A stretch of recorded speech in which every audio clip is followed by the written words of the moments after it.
Ako itanong to, kung meron man pong isang bagay na sa inyong tingin ay tinatanaw nyo ng utang na loob sa Pangulo, sa Presidente o sa pamahalaan na ito, ano po yun? Kung meron man Well, yung kanyang sa personal o sa politika?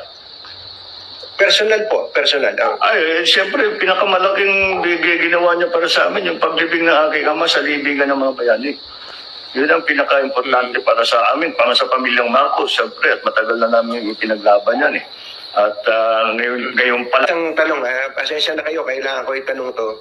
Kung meron man pong isang bagay na sa inyong tingin ay tinatanaw nyo ng utang na loob sa Pangulo, sa Presidente o sa pamahalaan na ito, ano po yun? Kung meron man Well, yung kanyang sa personal o sa politika?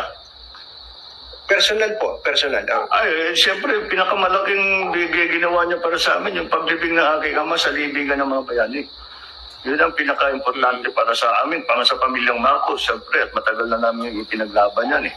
At ngayon pa lang, kahit na yung ibang presidente na nakaraan, kahit sa tinuturing nga namin kaibigan, at sinasabi gusto nilang gawin o papayag sila, si President Duterte lang talagang ang nanindigan dun sa kanyang unang salita na dahil nasa batas siya, nasa rules yan, dapat dapat malibing si Marcos sa libingan ng mga bayani. Hindi habang sa kasaysayan ng pamilyang Marcos, di na namin makakalimutan yan.